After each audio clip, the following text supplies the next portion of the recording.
The July patch for Battlefield 1 is just around the corner, and DICE has detailed some of the changes and fixes that will be coming with it.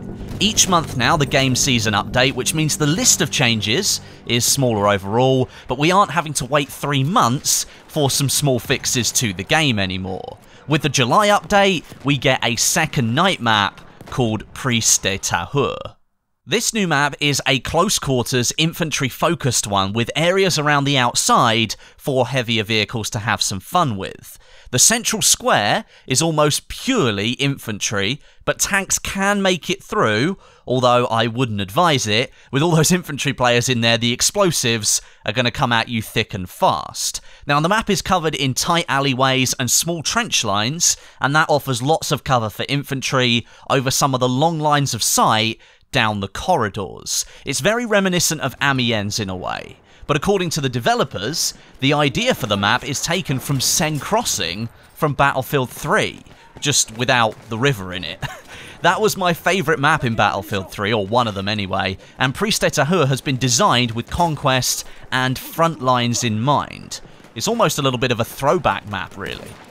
Now, whilst the map is technically part of the They Shall Not Pass expansion, DICE is making the map available to all players for 7 days when the map releases, as part of their new system called Premium Trials. This is different from Premium Friends, in that you don't need to play with a friend who has a Premium Pass. It'll be like a free weekend on Steam. The game just opens up for everybody, and anyone who doesn't have a Premium Pass will be able to play on all of the DLC maps.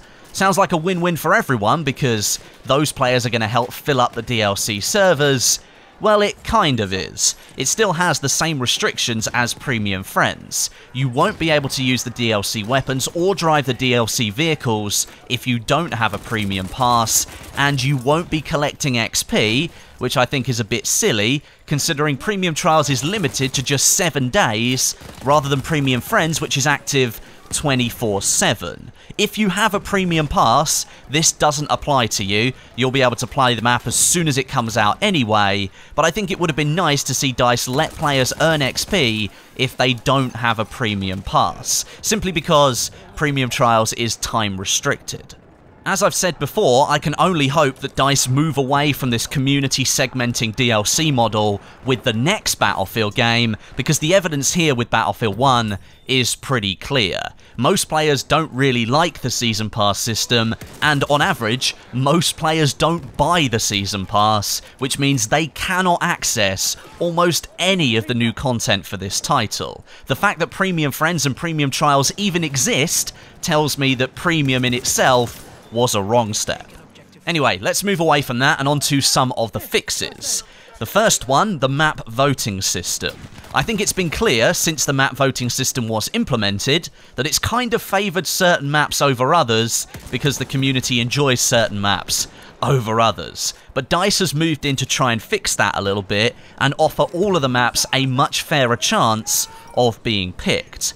The voting system will now disregard the map that you've just played and the map that you played before that in the server rotation, and it will offer up maps that haven't been played in the last 2 rounds. As I said, this is for the sake of variety and keeping servers away from simply playing the same old couple of maps over and over and over again. Nivelle Nights has been a very popular choice recently. It is the brand new map that's come to the game, and every time it comes up in the map voting system, it always wins by a landslide. So hopefully, this new tweak to the map voting system should bring back some of those other maps that aren't played as often, but if some of those maps really aren't liked by the community, the players on the server just simply won't vote for them. DICE has also added a few more controls to the rental server program for server admins. I don't think these are the most sought after changes that server admins were really looking for, but it will help bolster the controls overall. Whether they're really valuable is down to the individual server owner, but a reminder, these options can only be applied to rented servers. They won't be present on official ones, so these new changes won't change your experience too much unless you're, hard and fast stuck on playing on rented servers. First of all, an option to limit the number of specific kits has been added. This means a server owner could only allow 3 scouts per team or 5 assaults per team. This was a really popular feature on servers in Battlefield 4, and it allowed people to create their own style of server. Another option for unlimited magazines is coming.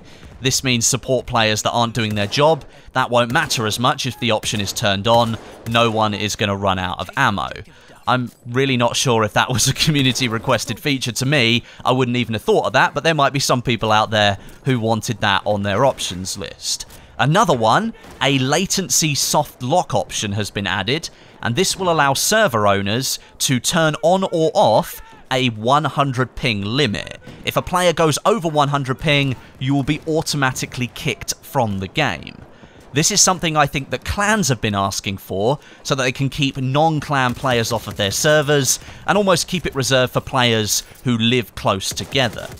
Now, as I said, these rental server editions I still don't think are the ones the community are really looking for at this point. One-person start servers or zero-person start servers would be welcome with open arms, but according to DICE, these are still being worked on. I know things can take time, but we're now 10 months post-launch of the game, and I think nearly all hope has been lost for rental servers in Battlefield 1. Things simply took far too long, and I think most of the community have kind of given up. Alongside these server rental changes, we of course have the brand new mission tracker. That's now currently tracking the Cancer Dog Tag mission. I think that went live yesterday, and you need 100 kills with vehicles in order to complete that. The tracker went live with my own community mission, and it will be used moving forwards.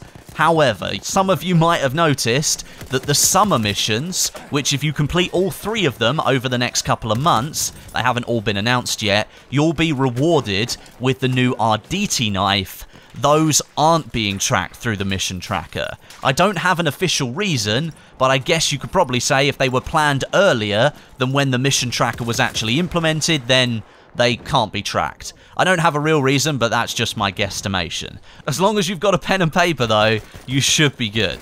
As I said, this is just a small update overall, but you can expect a much bigger one in September when the Russian DLC arrives. We get 6 maps with that, although 5 are being released in September and 1 in August. And of course the brand new progression system, which I hope is just chock full of stuff that we can work towards. That really cannot come any sooner.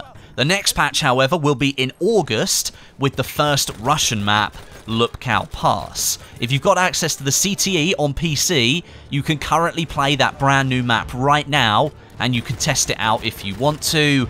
Console CTE, this is still a really sore subject, but that is still coming soon. Sony and Microsoft are dragging their heels on it. They still haven't decided whether DICE can release it yet.